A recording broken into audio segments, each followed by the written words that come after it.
Amy raised an eyebrow at the ambassador's words. "What do you mean?" she asked. Vrathkai turned away from the glass to face her. His four eyes were intense, focused in a way they had not been before.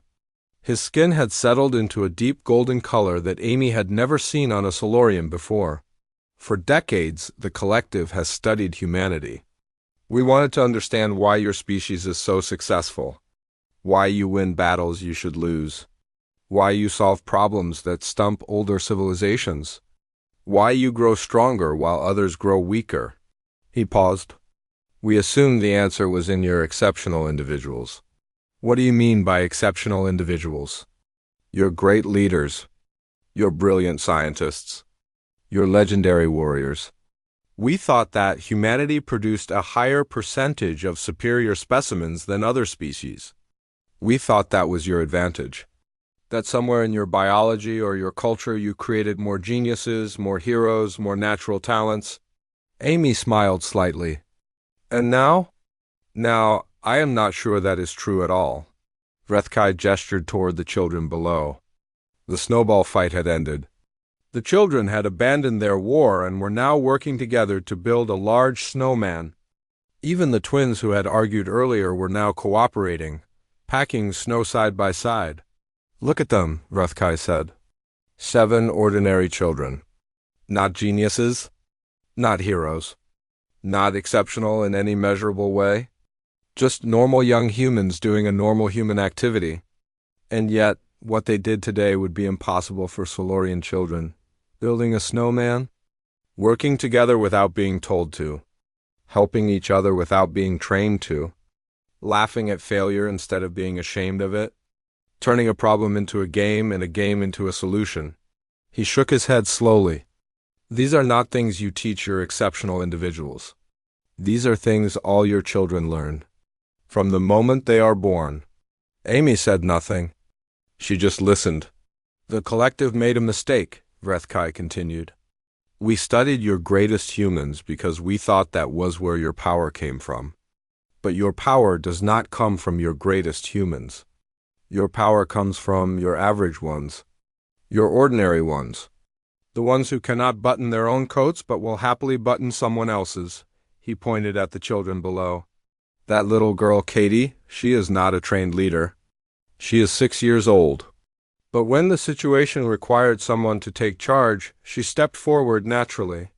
She knew what to do because she has been practicing leadership her entire short life. Every game, every playground argument, every time a group of human children had to decide what to do next, she was learning to lead. And Sam, Amy added. He spent 10 minutes teaching Danny how to button his coat. He could have done it for him in 10 seconds. But he chose to teach instead, because helping others does not feel like a burden to humans. It feels good. You are wired for it from birth. The snowman below was taking shape.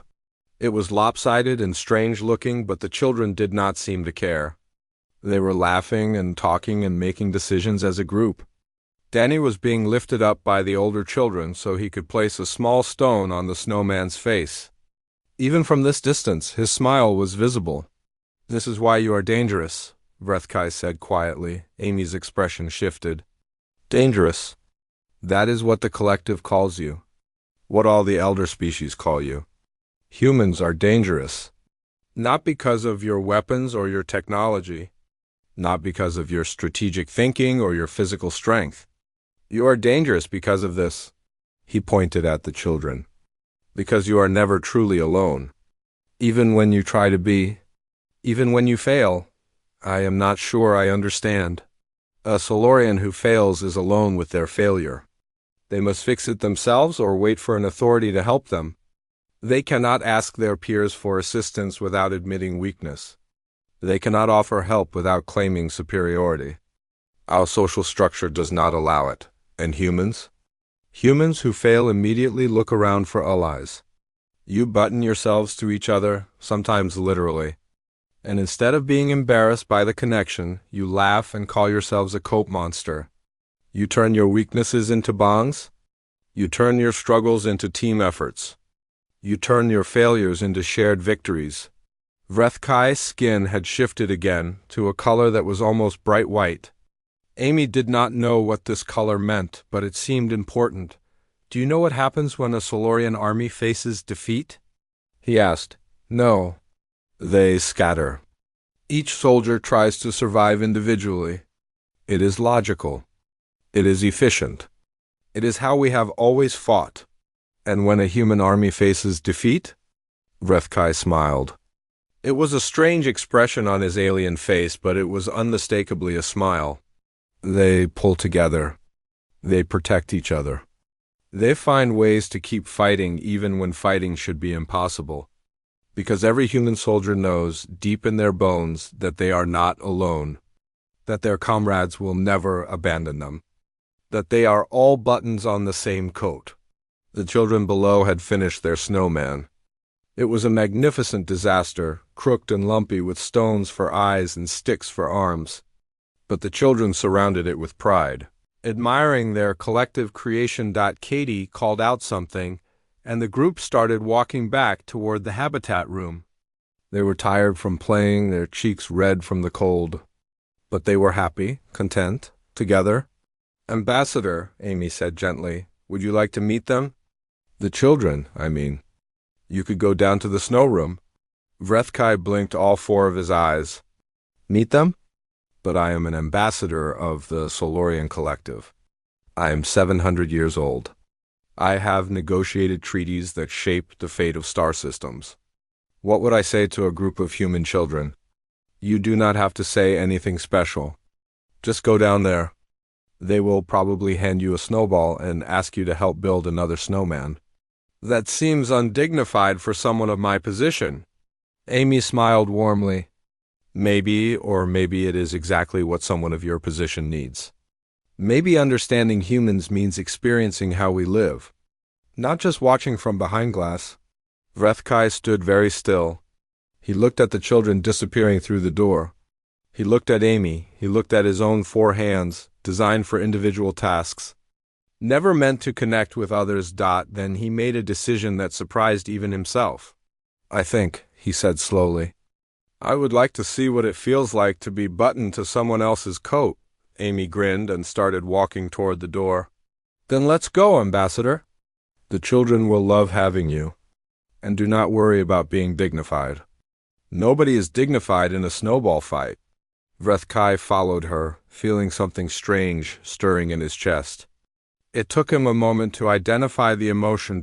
It was hope. Hope that maybe, after 700 years of being alone, he could learn something new. Hope that maybe the Solarians and the humans could button their coats together someday. Hope that it was never too late to become part of something bigger than yourself. Behind them, the observation room stood empty. Below, the children were already planning their next adventure, and somewhere in the space between two species, a door that had been closed for centuries began very slowly to open. The observation room was quiet for a long time. Amy stood patiently by the glass, watching the children play in the artificial snow below.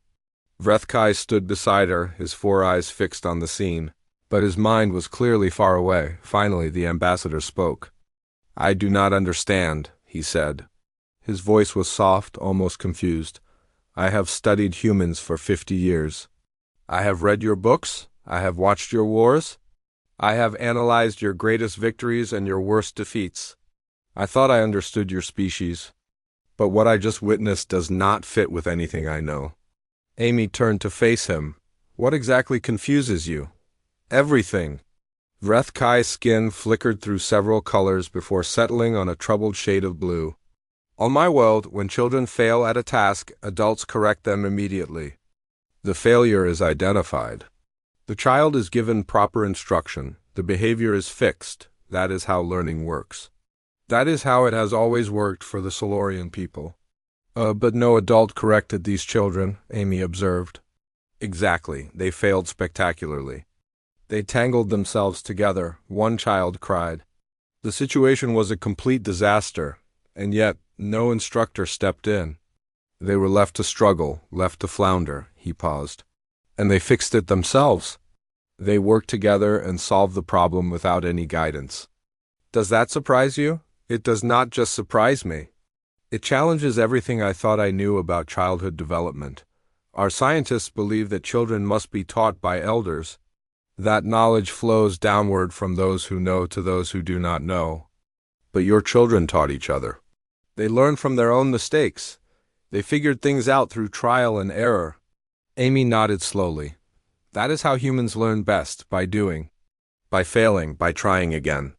But surely that is inefficient. Surely it would be faster to simply tell children the correct way to do things from the beginning. Faster, maybe, but not better. Amy gestured toward the children below. What do you think Katie learned today? Vrethkai considered the question. She learned how to button a coat. She already knew that. She was the first one to get her coat on properly. What else did she learn? I am not sure what you mean. She learned how to lead, Amy explained. She learned how to stay calm when things go wrong. She learned how to break a big problem into smaller steps. She learned how to communicate clearly so others could follow her instructions. She learned that when people work together, they can solve problems that none of them could solve alone. Vrethkai was quiet. If an adult had rushed in and fixed everything, Amy continued, Katie would have learned nothing except that adults will always save her. She would not have discovered that she could save herself. She would not have discovered that she could lead others. But what about the child who cried? The young one called Danny. He was in distress. Surely someone should have helped him. Someone did help him. Sam helped him. And because Sam helped him instead of an adult, Danny learned something more important than how to button a coat. What did he learn? He learned that other children will help him when he struggles. He learned that he is part of a group, not alone in the world. He learned that asking for help is not shameful and giving help is not an insult. Those lessons will stay with him for the rest of his life. Vrethkai walked closer to the glass. Below, the children had started a snowball fight. Katie was leading one team. Ben was leading the other.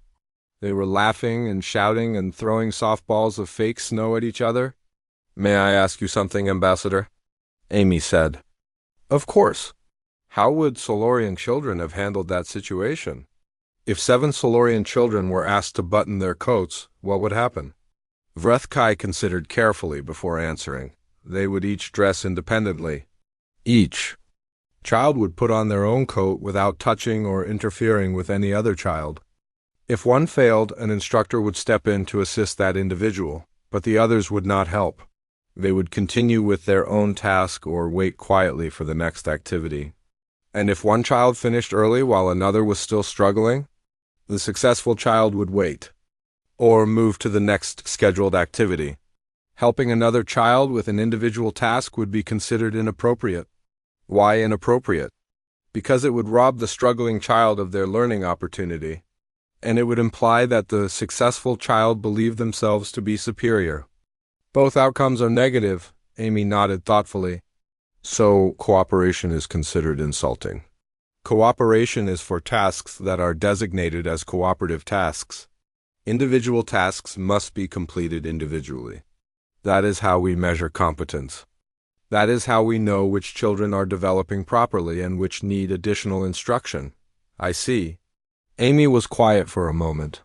So Solorian children learn to work together when they are older, when they enter their professional training. Yes. Cooperation is taught when it becomes necessary for work or military service. Before that, children focus on individual achievement. And how does that training go? When young adults are suddenly asked to work as a team after years of working alone. Vrethkai hesitated. His skin shifted to a darker shade. It is difficult, he admitted. Many young Solorians struggle with cooperative tasks. They do not know how to share credit. They do not know how to follow a leader who is their equal. They do not know how to help others without feeling superior or accept help without feeling shame. Our instructors spend many years teaching these skills. Because they were never allowed to learn them naturally as children. The statement hung in the air. Vrethkai did not respond immediately. He watched the snowball fight below, watching how naturally the children worked in their teams. How easily they shifted between leading and following. How quickly they helped a fallen teammate back to their feet. You are saying that what I witnessed today was not a failure, he said slowly. You are saying it was training. I am saying it was learning. The best kind of learning. The kind that happens without any adult planning it or controlling it. Those children will never forget today. Not because it was traumatic, but because it was fun. Because they solved the problem together and it felt good. Even though they struggled, even though one of them cried. Especially because of those things. Struggle and tears are part of life. Children need to learn how to handle them. And they need to learn that when life gets hard, there will be other people to help them through it. Vrethkai was silent for a long time, then he said something that surprised even himself. I think I have been looking for human strength in the wrong place. Ambassador Vrethkai had lived for 700 years. He had seen stars die. He had watched empires rise and fall across 1,000 worlds. He had negotiated peace treaties that saved billions of lives. But nothing in all his long years had prepared him for what he was about to see. He stood behind a wall of special glass on the diplomatic vessel called Harmony's Light. The glass was designed so he could see through it. But those on the other side could not see him. Below the observation deck was a large room built to look like a human living space. The walls were painted in soft colors. The floor was covered with a thick carpet. There were small chairs and tables sized for tiny batas. And in that room, 7 human children played and laughed and ran in circles. The children were young. The oldest was 6 years old. The youngest was only 4. They were small and loud and full of energy that seemed to have no end. Vrethkai watched them with all 4 of his eyes. His skin, which changed color with his emotions, had turned a pale shade of gray. This was the color of confusion. This was the color of someone trying very hard to understand something that made no sense. The Solarian Collective had sent him here for one purpose. He was to study human children. He was to watch them and learn from them. He was to find out why humans were so different from every other species in the known galaxy. Every spacefaring civilization knew about humans. They were a young species. They had only discovered faster-than-light travel 200 years ago. In the grand history of the galaxy, they were babies themselves. And yet, in those 200 years, they had done impossible things. Human soldiers won battles they should have lost. Human scientists solved problems that had confused other species for thousands of years. Human diplomats walked into rooms as the weakest party and walked out with everything they wanted. Somehow, someway, humans kept winning, and nobody understood why. The Solarian Collective had studied human adults for decades. They had analyzed their military tactics. They had examined their technology. They had read their history books and watched their entertainment programs. But they had found no clear answer. So now they had decided to look at the beginning. They had decided to study human children. The door to the observation deck opened and a human woman walked in. Her name was Amy Patterson. She was a scientist who studied alien species, and she had been assigned to help with this cultural exchange. She was in her early 40s with gray streaks in her brown hair. She wore simple clothes and had a calm face that seemed to always carry a small smile. "Ambassador," she said in greeting, "I see you found the observation room." "I did," Vrethkai replied. His translator turned his clicks and whistles into smooth human speech. "I have been watching the young ones. They are very active." Amy came to stand beside him at the glass. She looked down at the children with warmth in her eyes. "They have a lot of energy at this age," she agreed. "It is hard to get them to sit still for long. How do they learn anything if they cannot sit still?" Amy laughed softly. "They learn by moving, by playing, by doing things wrong and then trying again. Human children are not very good at sitting and listening to lectures. They need to experience things for themselves." Vrethkai considered this. On his world, children learned by listening to their elders. They sat in quiet rooms and absorbed information that was given to them. The idea of learning through play and failure was strange to him. Below, a little girl with red hair called out to the others. Her name was Katie, and she seemed to be a natural leader among the group. The other children gathered around her, their faces bright with excitement. "What is happening?" Vrethkai asked. "They are about to go outside," Amy explained. "Well, not really outside. We have a special room that makes fake snow. The children love to play in it. It is one of their favorite activities." "Snow?" Vrethkai repeated. He knew what snow was from his studies. Frozen water that fell from the sky on cold planets. His own world was warm, and he had never experienced snow himself. "They will need to put on their coats first," Amy continued. "It is cold in the snow room." The children rushed toward a wall where small coats hung on hooks. The coats were sized for their little bodies, with big buttons down the front. Each coat was a different color: red, blue, green, yellow, purple, orange, and pink. "They will dress themselves?" Vrethkai asked. He found this hard to believe. The children were so young, so small. Surely an adult would help them with such a task. Amy's smile grew wider. "They will try." "Try? You do not sound confident in their success." "Oh, they will succeed," Amy said. "Eventually. But the path to success might be a little bumpy. Human children are still learning how to do many things. Buttoning a coat is harder than it looks when you are only 5 years old." Vrethkai turned back to the glass. He watched as the children each grabbed a coat from the hooks. They seemed eager and happy, completely unaware that they were being watched. Completely unaware that an alien ambassador from a powerful civilization was studying their every move. The little girl named Katie grabbed a red coat. A boy named Sam took a blue one. Another boy named Ben chose green. The others picked up the remaining coats. Until each child had one, then they began to put them on, and that was when everything went wrong, or perhaps, as Vrethkai would later come to understand, that was when everything went exactly right. He leaned closer to the glass, all 4 eyes wide with attention. He did not know it yet, but he was about to learn the most important lesson of his very long life. He was about to discover the secret that made humans so dangerous, so successful, so impossible to defeat, and it would all start with 7 children who could not button their own coats. Katie's laugh was bright and loud. It filled the room like sunlight. It was not the laugh of someone who was upset or embarrassed. It was not the laugh of someone who felt like a failure. It was the laugh of someone who had just discovered something wonderful. "Look at us," she said between giggles. "We are all stuck together. We are like a coat monster." Sam looked at their tangled group. A smile spread across his face. "We are a coat monster," he agreed. "A big, silly coat monster." Megan started laughing too. Then Sophie. Then Ben, even though he still had both arms in the same sleeve. One by one, the children stopped feeling upset about their failure and started finding it funny instead. Even Danny stopped crying.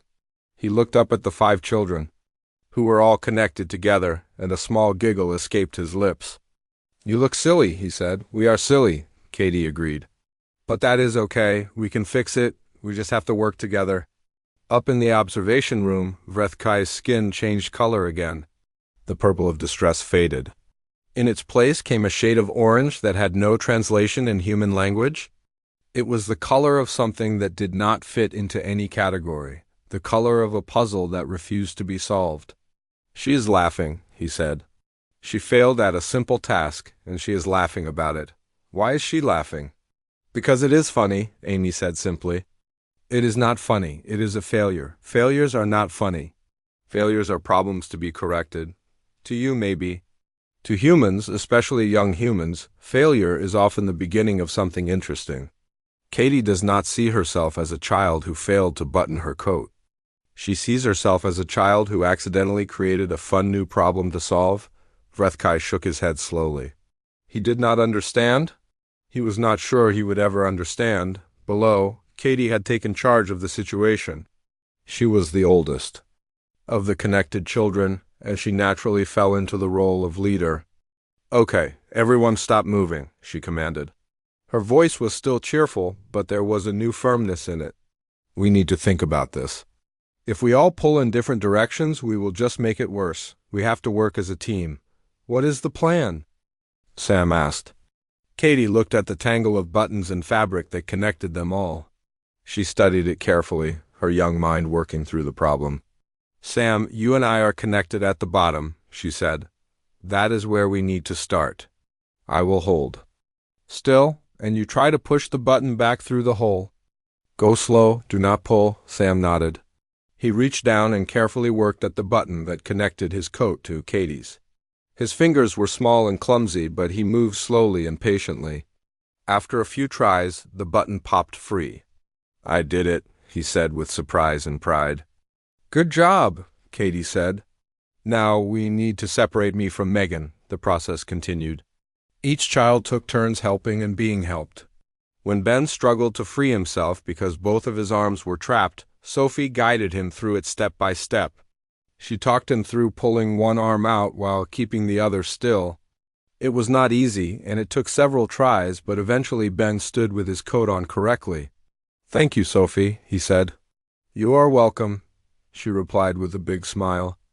Megan helped Katie with the tricky button that had connected them. Katie helped Sam straighten out his coat once they were separated. Sam went over to help Danny, who was still sitting on the floor with his unbuttoned coat. Let me show you how buttons work, Sam said kindly. He sat down next to the younger boy. See this button? You push it through this hole, like this. Danny watched carefully as Sam demonstrated. Then he tried it himself. The button did not go through on his first try or his second. But Sam did not do it for him. He just encouraged him and gave him tips. Push a little harder, there you go, tilt it a bit, yes, like that. On the fifth try, Danny got the button through the hole by himself. His face lit up with joy. I did it, he whispered as if he could not believe it. You did it, Sam confirmed. Now do the next one. Meanwhile, the twins Luke and Ryan had stopped arguing. They had watched the other children working together, and something had shifted in their attitude. Maybe we should just trade coats, Luke said. Yeah, Ryan agreed. That makes more sense than fighting about it. They took off the coats they were wearing and exchanged them. Now each twin had his own coat. They began buttoning them up without any further argument. Rethkai watched all of this in silence. His skin kept changing colors as different emotions passed through him. Confusion, surprise, something that might have been admiration. No adult helped them, he finally said. They solved the entire problem by themselves. They did, Amy agreed. But they are so young. They are barely more than babies. How did they know what to do? They did not know, not at first. They figured it out as they went. That is how human children learn. They try things, they fail, they try again. And when they are with other children, they learn from each other. They teach each other, they help each other. Katie gave instructions like a military commander. Children often sort themselves into leaders and followers naturally. Katie saw that someone needed to take charge, so she did. No adult told her to. She just felt it was necessary, and she stepped up. Hello, the children had finished dressing themselves. All 7 of them now stood in properly buttoned coats. Danny was feeling especially proud because he had buttoned 3 buttons all by himself. Ben was laughing about his earlier mistake. The twins had their arms around each other, their argument completely forgotten. Katie looked at her group with satisfaction. Is everyone ready for the snow? She asked. Yes, they all shouted together. They rushed toward the door that led to the snow room, their earlier struggles already fading from memory. They were not thinking about the mistakes they had made. They were not embarrassed about the time it had taken. They were just excited for the fun that was coming next. The whole process, from the first failed attempt to the final buttoned coat, had taken 11 minutes. 11 minutes of chaos, 11 minutes of teamwork, 11 minutes that had taught Vrethkai more about humans than decades of formal study. The children disappeared into the snow room, and the sound of their happy screams echoed back through the door. Vrethkai stood very still. I need to think about what I just saw, he said quietly. I need to understand what it means. Amy nodded. Take your time, Ambassador. I think we have a lot to talk about. The first thing that went wrong was Ben. Ben was 5 years old with messy brown hair that stuck up in all directions. He was an eager boy, always wanting to be first, always rushing ahead without thinking. He grabbed his green coat and shoved his arms into it as fast as he could. Both of his arms went into the same sleeve. He stood there for a moment, confused, looking down at his coat. One sleeve was stuffed with both of his arms. The other sleeve hung empty at his side. He wiggled and squirmed, trying to figure out what had happened. "I am stuck," he announced to no one in particular. A girl named Sophie saw his trouble. Sophie was 6 years old, with blonde hair and 2 braids. She was a kind girl who always wanted to help others. She walked over to Ben with her own yellow coat hanging open and unbuttoned. "I will help you," she said. She grabbed Ben's coat and tried to pull his arm out of the wrong sleeve. But as she pulled, her own coat got caught on his. The sleeve of her yellow coat somehow tangled with the sleeve of his green one. Now they were both stuck. What happened? Sophie asked, looking at the mess of fabric connecting them. "I do not know," Ben admitted, up in the observation room. Vrethkai leaned even closer to the glass. His skin had turned a deeper shade of gray. "This is not going well," he observed. Amy said nothing. She just watched with that small smile still on her face. The next disaster came from Danny. Danny was the youngest child in the group. He was only 4 years old, small even for his age, with big brown eyes that always looked a little worried. He had picked up an orange coat and was now sitting on the floor, staring at it with deep confusion. "Where is the zipper?" he asked. His voice was shaking like he might cry. "I cannot find the zipper." "Your coat does not have a zipper," Katie called out from across the room. She was working on her own red coat, her small fingers struggling with the buttons. "It has buttons instead?" Danny looked at the buttons. He had never buttoned a coat by himself before. At home, his mother always did it for him. He did not even know where to start. His lower lip began to tremble, and tears formed in his eyes. "I do not know how to do buttons," he said.